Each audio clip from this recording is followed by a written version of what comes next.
Sempre pastor.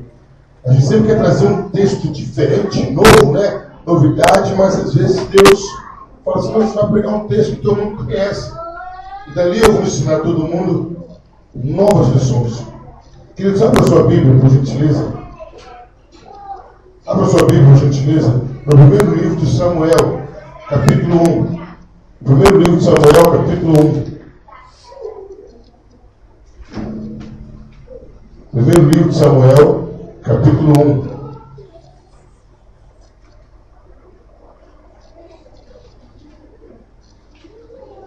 Primeiro livro de Samuel, capítulo 1. Diz assim: quando o homem de Ramassém, eu pedi alguém ele falou para a gente, tá ruim de eu ler mesmo, a letra está pequena. Até o versículo de número 12. Houve um homem de Ramataim Sofim, da montanha de Efraim, cujo nome era Eucana, filho de Jeroão, filho de Eliú, filho de Tou, filho de Zufé, Efrateu. E este tinha duas mulheres, o nome de uma era Ana e o nome da outra Penina. Penina tinha filhos, porém Ana não tinha filhos. Subia, pois, este homem da sua cidade de ano em ano a adorar e sacrificar ao Senhor dos exércitos em Siló. Estava ali os sacerdotes em Siló, e estava ali os sacerdotes do Senhor, Ofni e Finéias, os dois filhos de Eli. E sucedeu que, no dia em que Eucana sacrificava, dava ele porção a Penina, sua mulher, e a todos os seus filhos, e a todas as suas filhas. Porém, a Ana dava uma parte excelente, porquanto ele amava Ana. Porém, o Senhor lhe tinha cerrado a mão. E a sua competidora excessivamente a irritava para a embravecer, porquanto o Senhor lhe tinha cerrado a madre. E assim o fazia ele de ano em ano. Quando ela subia à casa do Senhor, assim a outra a irritava, pelo que chorava e não comia. Então Eucana, seu marido, lhe disse: Ana, por que choras? E por que não comes? E por que está mal o teu coração? Não te sou eu melhor do que 10 filhos? Então Ana se levantou depois que comeram e beberam em Siló, e Eli, o sacerdote, estava sentado numa cadeira junto a um pilar do templo do Senhor. Ela, pois, com amargura de alma, orou ao Senhor e chorou abundantemente, e voltou um voto, dizendo: Senhor dos exércitos, se benignamente atentares para a aflição da tua serva, e de mim te lembrares, e da tua serva não te esqueceres, mas a tua serva deres um filho varão, ao Senhor o darei por todos os dias da sua vida, e sobre a tua cabeça não passará navalha. E sucedeu que, perseverando ela em oração perante o Senhor, Eli fez tensão à sua boca. Porquanto Ana no seu coração falava, e só se movia os teus lábios. Porém, não se ouvia a sua voz, pelo que Eli a teve por embriagada. Amém, queridos. Até o versículo 3, obrigado, meu querido. Queridos, uma história conhecidíssima. Talvez na nossa cultura, talvez na nossa época, uma mulher estéril não chega assim uma coisa tão alarmante. Mas naquela época, queridos, a grande expectativa das mulheres era ser a quem daria luz ao Messias. E quando a mulher não podia ter filhos, já havia uma frustração. Outro motivo de frustração, e se tornava alarmante a ausência de filho, era que era associado à mulher. O número de filhos seria o número com que ela era muito bem sucedida, muito bem agraciada por Deus. Quando uma mulher não podia ter filho, isso a chocava muito. Na época, o pessoal seguia muito o código chamado Código de Hammurabi. Esse código falava o quê? O homem que pudesse sustentar quantas mulheres quisesse, ele podia ter. Mas o homem tinha que sustentar mesmo. O que ele desse para uma, tinha que dar para a outra. Então, havia uma concordância, não da parte de Deus, mas da cultura da época, que as pessoas, como homem, podia sustentar 2 mulheres, tinha 2, 3, 4. E o caso aqui de Elcana, ele tinha 2 mulheres. E aí, queridos, começa a nossa história conhecidíssima. O que acontece? Penina, aqui não fala a quantidade, mas fala filhos e filhas. Então, no mínimo, eram 2 meninos e 2 meninas. E Ana não tinha. E para piorar a situação, a Penina ainda provocava Ana, irritava Ana. Provavelmente, as mulheres sabem disso melhor do que eu, como poderia ser.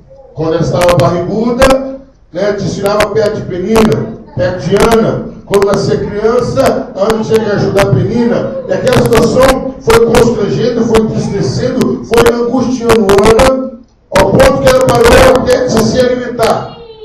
E aí seu esposo começa a questionar a Ana, falando que ele começa a apresentar a ela uma lista de coisas que ela era favorecida e não fazia diferença. Elcana achava até que Ana exagerava naquilo. Temos um caso desse hoje, né? Elcana falava: olha, a gente dá de tudo. Eu te dou tudo além para você. Eu não sou melhor para você do que 10 filhos. O que eu faço para você, mas queridos, não adianta. Quando falta algo que você quer muito, as outras coisas são supérfluas. Quando você está com uma dor no dedinho mindinho, você pode estar com o cabelo arrumado, roupa nova, mas aquele dedinho mindinho chama a atenção. Era o caso de Ana, queridos. Ela tinha de tudo, era bem tratada, era rica, tinha privilégios, mas ela não tinha filho. E aquilo, queridos, com Ana um dia, até que um dia Ana tomou uma atitude. Ana tomou uma decisão. Ela desce para o templo, sem falar nada com ninguém, e resolve a falar com Deus. Ana começa a narrar para Deus, começa a pedir a Deus que ela viesse a mudar aquele estado deprimível, aquele estado de humilhação dela. E ela começa a falar e fala e chora. A Bíblia usa uma expressão bonita, que ela estava com a amargura na alma, ela chorava com a alma. E aí de longe, o sumo sacerdote Eli, já praticamente desligado de comunhão com Deus, ele só observa o movimento dos lábios dela. Naquele momento que ela está sendo observada pelo sumo sacerdote, ela faz um voto com Deus, fala: Senhor, eu quero um filho varão. E se o Senhor assim fizer, eu devolvo ao Senhor. Ana queria dizer para Deus o seguinte: Senhor, vai me dar a dádiva de ser chamada de mãe. Só isso. Eu só quero ter esse privilégio de ter um filho que me chame de mãe. Se o Senhor me der um varão homem, porque sabemos que a cultura da época judaica, hebreia, o homem tinha muito mais importância, muito mais valor, era contado muito mais que as mulheres. Ele se aproxima da mulher e fala: olha, por que você está embriagado? Não sou empregada, não tome a sua filha dessa forma. É que eu estou com amargura na alma. E ele fala: pode ir embora, que Deus vai fazer conforme a sua petição. Interessante, queridos, que Ana, ela não ficou titubeando, duvidando, questionando se seria ou não seria. A Bíblia diz que ela toma aquela palavra. A Bíblia fala isso, pastor, mas é a atitude dela. Ele fala, ela levanta, vai para casa, come e tudo bem. Naquela noite, Elcana se deita com Ana. A Bíblia diz que Deus se lembra de Ana e a abençoa. Queridos, nessa noite eu quero estar falando exatamente sobre isso. Como mudar uma situação adversa. Como mudar uma situação adversa. Como você mudar uma situação que não te agrada. Como você mudar uma situação que não é favorável a você. Mas aí, queridos, a primeira coisa que eu queria, já Deus permitiu eu analisar, o que seria uma situação adversa? O que seria uma situação contrária? Queridos, eu pude perceber aqui, para Ana era o filho. Ana era o filho. Mas aí eu comecei a analisar o seguinte: para Ana, o filho era o básico dela. Queridos, uma situação adversa é quando começa a faltar ou quando falta o que é básico. Aquilo que é básico para nós, aquilo que é tranquilo para nós, aquilo que já faz parte do dia a dia, que o fulano tem, que o ciclano tem, que o beltrano tem, que o ímpio tem, que o outro tem, mas aquilo vier me faltar, já é uma situação adversa. Já é uma situação desfavorável, já é uma situação incômoda. Aí eu comecei a analisar, então, o que é uma situação incômoda? É quando me falta o que é básico. Quando me falta uma roupa, quando me falta um sapato, quando me falta o que comer, quando me falta a companhia, quando me falta uma família, quando me falta uma estabilidade, me faltou isso, já é uma situação adversa. Outra coisa que eu percebi que pode ser uma situação adversa é algo que eu tenho ou algo que me provoca em mim uma humilhação, ou uma vergonha, um tipo de vergonha, um tipo de humilhação. Tudo aquilo que passa na minha vida, tudo aquilo que tem na minha vida e me faz ser humilhado, ou me faz me envergonhar, é uma situação adversa. Quando me falta o básico, quando me falta o corriqueiro, quando me falta o secular, quando me falta alguma coisa que é tão normal, todo mundo tem, mas eu não tenho. Aquilo pode ser uma situação adversa. Quando eu estou vivendo um momento ou uma situação que é de humilhação. Quando tem algo ou alguém que causa vergonha em mim. Outro motivo de situação adversa, queridos, quando tem uma doença. Aí a gente vê no versículo 6, uma palavra dura, que diz que Deus fechou a madre que Ana. Foi Deus que fechou a produtividade de Ana, foi Deus que fez Ana se tornar infrutífera. Queridos, quando há uma doença em nós, pode ser uma situação adversa. Então, situação adversa, queridos, é quando me falta algo que é básico. Quando me falta o alimento, a roupa, a saúde. Quando me falta algo que é corriqueiro. Todo mundo tem, mas eu não tenho. Isso é uma situação adversa. É quando eu estou sendo humilhado ou tem algo em mim que é motivo de vergonha. Quando, querido, às vezes Deus permite vir sobre mim uma coisa desagradável, uma doença, um problema. Então, uma situação adversa, queridos, é tudo aquilo que causa em mim um incômodo, tudo aquilo que me faz sentir desprovido ou merecedor de alguma coisa que me incomoda muito. Isso é uma situação adversa. Para Ana, era a falta de um filho. Eu não sei para você que está aqui nessa noite o que é. O que é que você pode estar imaginando aí que é uma situação adversa para você. Uma situação, isso podia mudar. Isso podia acabar. Isso podia ser diferente. Assim, começa a falar, se eu pudesse, se eu conseguisse, se eu fizesse. Eu não sei qual é a sua situação adversa. Mas nessa noite eu vou te dar alguns passos que você pode mudar essa situação. Queridos, primeiro passo, a gente encontra Ana, junto com seu esposo, com a Penina, e ali ela não comendo, não se alimentando, insatisfeita com a situação adversa, e seu marido a questiona, seu marido não apenas a questiona, mas a critica. Já viu? Não tem coisa pior, você passar uma situação difícil, ainda levanta alguém e te critica. E detalhe, é sempre alguém da família. Engraçado, né? Você está passando uma situação difícil, ninguém está fazendo nada por você, nem pode, mas levanta alguém para te criticar. Marido de Ana, não sou melhor do que decide. E aí, queridos, vem o primeiro passo. Ana se levanta calada e vai até o templo lá. Primeira coisa, queridos, é termos uma atitude diferenciada. Você quer mudar a situação adversa na sua vida? Você quer mudar o que está acontecendo na sua vida que não te agrada? Você quer mudar esse incômodo da sua vida? Tenha atitude. Ana saiu no meio daquela situação e foi para o templo. Tenha uma atitude. Não fique parado. Não fique observando as coisas acontecerem de uma maneira trágica. E, queridos, parece que às vezes a gente gosta de ver a nossa própria tragédia. A geladeira está vazia, toda hora a gente abre a geladeira e fica olhando a geladeira. Conforme se o olhar fosse encher a geladeira. O armário está vazio, abre o armário e fica olhando. O guarda-roupa tem pouca roupa, a gente abre o guarda-roupa e fica olhando. É essa atitude. Deus não quer que você fique olhando a sua tragédia. Deus quer que você tenha uma atitude. Alguém que perdeu o marido, pega a foto e fica olhando a foto do marido. Deus não quer isso não, para com isso. A primeira coisa que Ana fez foi isso. Ela saiu daquele meio. Ela tomou a atitude de ir ao templo. Se quer mudar a sua atitude, a sua situação adversa, tenha uma atitude que mude a sua realidade. Não fique parado. Não fique olhando o que está acontecendo. E queridos, a gente pode abrir um parênteses aqui e se transportar a um lugar muito depois. Jesus e Pedro.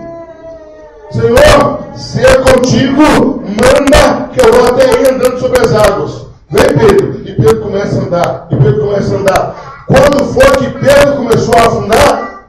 Quando ele olhou para a situação adversa.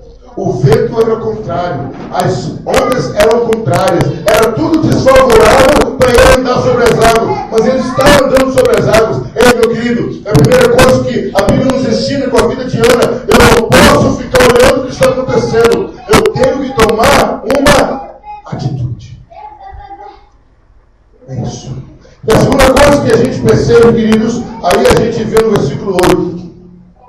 Já observaram como as pessoas, ou até nós mesmos, criamos uma fantasia na nossa cabeça? Quando acontece uma coisa ruim ou uma coisa contrária, imediatamente, é quase que automático, a gente transfere uma esperança para alguma pessoa física. Já viu como que é fácil? Eu tenho um problema, fulano vai me ajudar. Ciclano vai me ajudar. Ciclano vai ser isso. E aí, às vezes, a gente até corre aquela pessoa. A gente vai até aquela pessoa. Mas, queridos, no versículo 8 do capítulo 1, nos ensina uma coisa interessante. Eucana fala para ele: eu não sou melhor que 10 filhos. A porção que eu te dou, o que eu faço, queridos, quando estamos numa situação adversa, não há homem que possa mudar. A sua situação é mudada, transformada, não por ajuda ou interferência de nenhum ser humano. Quem muda a sua situação, quem muda a sua história, não é homem, não é uma pessoa física, não é ser humano. Não há nada que ninguém possa fazer para mudar a sua situação. Eucana apresenta a Ana uma lista de benefícios. E Ana, sem falar nada, ela deixa claro que nada que o homem possa fazer resolve o que você está precisando. Então, queridos, vamos tirar esse misticismo, vamos tirar essa fantasia, vamos parar dessa transferência de esperança. O homem, o ser humano, não tem como dar jeito na sua situação. E às vezes nós esperamos, não, fulano pode fazer isso, ciclano pode fazer isso. Ei, não. Segunda coisa que nós aprendemos com Ana: primeiro, eu tenho que ter uma atitude, não posso ficar parado olhando a situação. Segundo, o ser humano nenhum pode mudar a minha situação adversa. Terceira coisa, queridos, que nós podemos perceber, isso aí é claro, evidente, do versículo 9 ao versículo 11. A gente encontra Ana fazendo a coisa mais lógica do mundo. Após terem comido e bebido em Siló, estando ali o sacerdote assentado numa cadeira junto a um pilar do templo do Senhor, levantou-se Ana e com amargura de alma orou ao Senhor. A terceira atitude, o terceiro passo que nós temos que ter. Primeiro, eu tenho que ter atitude. Eu tenho que sair daquele meio. Eu não posso ficar em inércia ali parado. Eu não posso ficar ali inércia, eu não posso ficar ali parado. Eu tenho que sair dali. Eu não tenho que ficar olhando a minha tragédia. Eu não tenho que ficar me martirizando. Já ouviram aquela expressão: não adianta chorar o leite derramado. Tem gente que está chorando leite derramado. O leite caiu. O leite derramado. E agora? Ei, meu filho, já era. Pega outro balde, pega o banquinho, senta debaixo da teta da vaca e começa de novo. É assim. É assim que Deus está nos ensinando através de Ana. Ana não ficou olhando o leite derramado. O leite está derramado nele. E agora eu vou falar com quem pode fazer. Eucana, você quer ajuda? Eucana, você não pode fazer nada por mim, não. Por mais que você me dê, não vai fazer aquilo que eu quero. Ou não vai atender minha necessidade. O que Ana faz? Toma uma atitude. Não para ter a sua necessidade suprida pelo seu marido, porque ele não podia. Ana corre a quem pode fazer alguma coisa. Quem? Deus. Ana vai orar. Com toda a tristeza na alma, com toda a angústia na alma, com toda a incompreensão do marido, com toda a perturbação da Penina, Ana vai lá e ora. Quer mudar sua situação adversa? Rasgue o seu coração para com Deus. Fale, querido, quanto que está doendo a situação que você está passando. E chore aos pés de Deus. E fale com Deus. Converse com Deus. Rasgue o seu coração para Deus. Fala, Senhor, está difícil, está complicado. Senhor, eu preciso de uma solução. Senhor, eu preciso de uma intervenção sua. Foi isso que Ana fez. Ana não fez rodeio. Ana não ficou rodando o toco, não. Ela correu e falou com Deus, Senhor, eu preciso de um filho homem. Ela foi específica com Deus.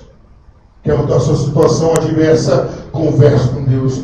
Fale com Deus. Ore. Bata aquela conversa com Deus, intimamente com Deus. Chore aos pés do Senhor. Coloque o seu rosto em pó, mas converse com Ele mesmo. Queridos, não há ninguém, tem um dito popular que não é muito errado. Nesse caso, não tem quase nada errado. De uma boa conversa, ninguém escapa, nem Deus. Quando você chega para Deus para conversar com Ele, para dialogar com Ele, para chorar com Ele, Ele para. Foi o Salmo 40 que nós lemos. E Ele se inclinou para mim. Quando Deus vai falar com Abraão, a Bíblia diz que Deus vai até Abraão. Ele, quando nós oramos, quando nós clamamos, nós chamamos a atenção do nosso Deus. Quer mudar a sua situação adversa? Primeira coisa, para de chorar o leite derramado. Para de ficar olhando a verdadeira vazia. Para de ficar olhando o sapato furado. Para de ficar olhando a mesma roupa de sempre. Para com isso. Comece a ter uma atitude diferente. Não fique olhando. Não espere em homem nenhum. Não espere uma solução humana. Os homens não podem fazer aquilo que Deus vai fazer. Terceira atitude, terceiro passo, vai orar. Vai conversar com Deus. Vai desabafar. Mas aí, queridos, no versículo 11... Ana pega o ponto forte de Deus. Porque Deus não tem ponto fraco. Ana pega o ponto forte de Deus. Qual é o ponto forte de Deus? Ela fala, Senhor, se o Senhor me der um filho varão, eu o devolvo para o Senhor. O que quer dizer com isso? Deus mudando a sua situação adversa. O que ele ganha com isso? Eu vou fazer um culto de ação de graça. Deus fala, mas é sua obrigação. Isso aí é mais do que é mais do que a sua obrigação. Que eu vou. É sua obrigação. Queridos, o que ela faz aqui, ela faz um comprometimento com Deus de uma coisa que era além das suas limitações. O que ela mais queria, ela daria para Deus. Ana repete, queridos, o sacrifício de Abraão. Quem concorda comigo? Ana repete o sacrifício de Abraão. O que Abraão mais queria? Um filho. O que Abraão sacrifica a Deus? Um filho. Ana fala assim, eu quero muito um filho. Aleluia. Eu quero muito um filho, mas se o Senhor me der, é seu. Aí Deus fala, Ana, que Deus sonha? Você tem certeza, Ana? Tem certeza? É seu. Se o Senhor me der o que eu mais desejo, eu oferto ao Senhor. Certa vez, rei Davi, uma das passagens mais lindas, Davi era um homem impressionante.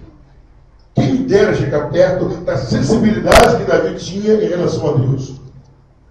Eu vou contar aqui, o evangelista, você não vai lembrar. Davi está fugindo de Saul. Ele fala, quem me dera beber da água da fonte de Jerusalém. Davi tinha 3 homens notáveis. Davi tinha 3 homens que, olha, se for no dia de hoje, não tinha nem comparação daqueles homens. Aqueles homens entram em Jerusalém, passam por qualquer problema, pegam uma botija de água e levam para Davi. Levam para Davi beber. O que Davi faz? Ele pega a água e fala, eu não posso beber essa água. Essa água aqui custou um preço de vida. Eu estou oferecendo a Deus e vira aquela água no chão e oferece a Deus. E qual é o título que Davi recebe? O homem segundo o coração de Deus. O que esses personagens, incluindo o ano, nos ensinam? Você quer o melhor de Deus? Ofereça o seu melhor. Você quer um grande compromisso de Deus? Você quer que Deus faça uma grande obra na sua vida? Dê uma grande coisa para Deus. Ana pediu Samuel. Ela não sabia que o nome era Samuel. Ana pediu um varão, um homem. E falou, Senhor, é seu. Se o Senhor me der, eu devolvo ao Senhor. Quer mudar a sua situação adversa? Se comprometa com Deus grandemente. Mostre a Deus que você quer mudar aquela situação. Aleluia. Mas o que vale mais é o amor que você tem para com Ele. Foi isso que Ana fez. Senhor, eu quero muito que a situação acabe. Mas, Senhor, eu te adoro. Foi isso que Davi fez. Eles mostraram, acima de tudo, que o amor deles a Deus era muito maior que qualquer dádiva que Deus daria a eles. Quer mudar a sua situação adversa? Se comprometa com Deus, como jamais você se comprometeu. Dê a Deus aquilo que você jamais deu a Ele. Oferte a Deus aquilo que você jamais ofertou. Ou você ofertava com reservas, com limite. Faça aquilo com o coração aberto. Talvez, querido, uma nota minha, uma observação minha. Talvez Deus ainda não tinha dado a Ana aquele filho, porque talvez seria um motivo de orgulho dela e de idolatria. Talvez ela iria idolatrar tanto aquele filho, mas quando Ana mostra para Deus que aquele filho não seria tudo na vida dela, Deus entrega para ela. E o último passo, queridos, para mudar a sua situação, versículo 17 ao 19, a gente vê que Ana recebe a palavra de Eli. E Ana se levanta, vai para casa, come normalmente. A Bíblia não fala que Ana teve fé, fala, mas a Bíblia mostra que ela teve atitude de fé. Assim como o rei Josafá, quando o rei Josafá recebe a palavra que ele iria vencer, o que ele faz? Ele levanta e adora a Deus. Ele tomou posse da palavra, ele crê na profecia. Ana crê na palavra do sumo sacerdote. Não, ele falou, daqui a um ano eu vou estar com meu filho no braço, eu tomo posse, e ele creu, ela creu. E queridos, você quer mudar a sua situação adversa? Creia que Deus vai mudar a sua situação, porque essa palavra que Deus me deu hoje não foi apenas para massagear o seu ego, foi para liberar uma palavra profética e dizer que a sua situação adversa será mudada. Amém, igreja? Amém, aleluia. Queridos, eu quero aplicar isso para a nossa igreja. Não sei vocês, eu acredito que vocês compartilham, comungam da mesma ideia que eu. Não estamos satisfeitos com tantas cadeiras vazias e tantas pessoas no mundo e outras tantas em casa. Não estamos satisfeitos. Mas o que nós temos que fazer, queridos? Orar. Estamos orando. Amém, estamos orando. E orando bastante. Mas vamos rasgar nosso coração e falar: Senhor, eu não aceito essa cadeira vazia. Senhor, eu não aceito. Não tem como, Senhor. Os bares estão cheios, os bares estão cheios, as ruas estão cheias, a beirada da praia está cheia de pessoas viciadas. Eu não aceito. Rasgue o seu coração para Deus. Senhor, eu não quero isso na minha igreja. Eu não quero mais isso na minha igreja. E se comprometa com Deus como jamais você se comprometeu. Faça alguma acordo com Deus, alguma aliança. Faça algum voto com Deus em prol da sua igreja, como jamais você fez na sua vida. E nós sabemos, nós conhecemos a força do nosso Deus. Quando alguém faz um voto com Ele, parece que Deus espera de fazer um voto. Ele está segurando a bênção. Aí quando a gente faz um voto, ele fala: toma. Querido, às vezes está faltando a gente ir além do que a gente já fez. Está faltando um comprometimento maior para que Deus mude a situação adversa da igreja. Queridos, Deus ama as pessoas que moram no Frade. Amém, igreja? Deus ama. Há pessoas desesperadas querendo Deus. Está faltando fazer essa ligação. Se Deus ama e as pessoas precisam de Deus, nós temos que fazer essa ligação. Nós temos como fazer isso. E, queridos, não adianta a gente esperar os outros fazerem isso. Somos nós. Nós temos que ter atitude. Não temos só que ficar aqui dentro olhando, não. Temos que ter atitude. Queridos, é hora da gente mudar a situação nossa adversa. E crer que eu vou evangelizar.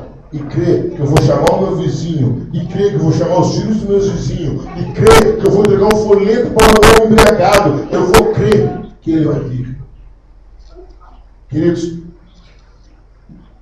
eu estou vivendo isso lá em Volta Redonda. Toda vez que eu encontrava com a pessoa, eu estava embriagado. Toda vez. Um dia ele passou na igreja, eu vou lá em casa comigo, para minha esposa pensar que eu vim na igreja, mas com aquele bafo de pinga, cachaça, quase trocando as pernas. Não, vamos embora, vou com você. Impossível, mulher dele acreditar, homem bêbado, sai de dentro da igreja. Só se fosse pelo Espírito Santo, não era o caso dele. Para a glória de Deus, queridos. está frequentando a nossa igreja direto, mano. Mas sabe o que é engraçado, meu parente? Evangelista, irmão Sônia, ninguém ia atrás dele. Agora as igrejas estão atrás dele. Engraçado, né? Quando o cara está todo sujo, todo no fundo da lama, o pessoal passava até de longe dele. Agora que o cara está bonitinho, começou a trabalhar na Altebrecht, tudo direitinho, parou de beber, está todo mundo atrás dele. Engraçado, rapaz. Quando o cara está lá na sarjeta, eu vi a gente cortar a volta dele. Ele vinha aqui, a pessoa passava do outro lado, eu via isso. Agora não, agora você tem que ver. É Bíblia debaixo do braço, barbinha feita, paz do Senhor, trabalho, casa, igreja. Queridos, a gente tem que crer que eu planto a semente e Deus dá o crescimento. É possível, queridos. Nós podemos mudar a situação adversa da nossa igreja. Nós podemos. Eu creio nisso. Eu acredito nisso. Eu confio no Deus possível. Eu sei que muito em breve, queridos, nós vamos estar reclamando, porque nós não vamos suportar o calor da crente de tanta gente. Esses jogadores não vão comportar, não vão aguentar. Eu creio nisso. Então, queridos, você tem que crer. Ana mudou sua situação adversa, porque ela teve atitude. Ela não ficou parada olhando, ela tomou uma atitude. Segundo, porque ela foi orar. Ela foi falar com quem podia resolver. Terceiro, ela se comprometeu como jamais tinha se comprometido. Aquilo que ela mais desejava, ela tinha dado a Deus. E o último ponto, que ela conseguiu reverter a situação dela, porque ela creu na palavra do homem de Deus. Se você crê, queridos, essa igreja vai ficar pequena para aquilo que Deus vai fazer. Nós não vamos esperar A ou B. Somos nós que Deus vai usar para mudar essa situação. Amém, igreja? Amém? Vamos colocar de pé, queridos.